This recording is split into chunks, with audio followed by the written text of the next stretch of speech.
이사야서 17장과 에스더 간의 연관성을 살펴보겠습니다.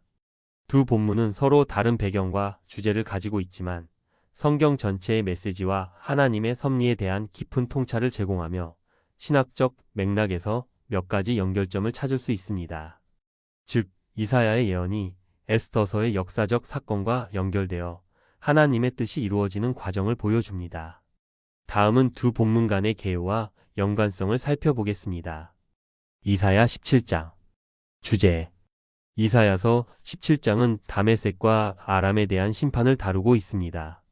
이 장에서는 아람이 멸망하고 그 결과 이스라엘이 하나님께 돌아오는 모습을 예언합니다. 주요 내용. 다메섹의 멸망과 함께 아람의 우상 숭배와 교만이 비판됩니다. 이스라엘 백성이 하나님께 회개하고 돌아오게 될 것이라는 메시지가 포함되어 있습니다. 이는 하나님의 주권과 이스라엘에 대한 보호를 강조합니다. 에스더 주제. 에스더서는 페르시아 제국에서 유대인들이 위협받는 상황 속에서 하나님의 섭리와 구원과 보호의 이야기를 다루고 있습니다. 이 책은 신실한 인물들이 어떻게 하나님의 뜻을 이루고 민족을 구원하는지를 보여줍니다.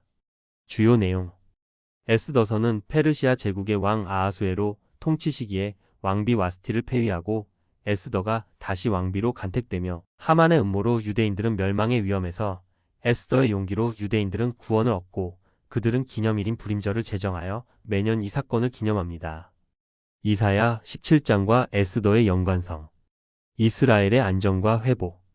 에스더서는 페르시아 제국 내에서 이스라엘 백성이 위기에 처했을 때 하나님이 어떻게 그들을 구원하시는지를 중심으로 다룹니다. 이사야 17장에서 아람의 멸망은 이스라엘이 주변 민족의 위협에서 벗어날 수 있는 배경이 됩니다.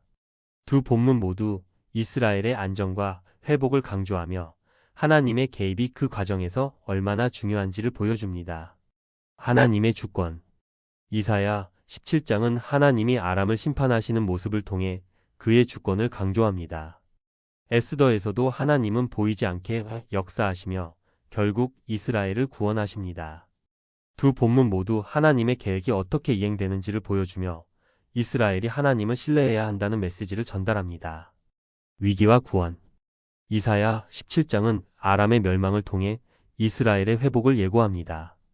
에스더에서는 하만의 음모로부터 이스라엘이 구원받는 과정을 다룹니다. 두 본문 모두 하나님이 위기 속에서 이스라엘을 구원하시는 모습을 보여줍니다.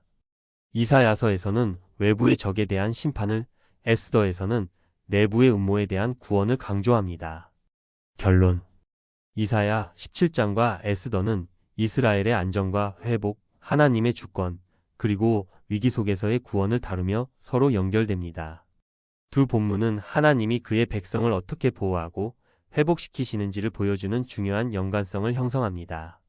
이러한 연관성을 통해 이사야 17장과 에스더서가 이스라엘 민족의 역사와 신앙의 중요한 역할을 한다는 점을 알 수 있으며 두 본문 모두 하나님에 대한 신뢰와 순종의 중요성을 강조합니다.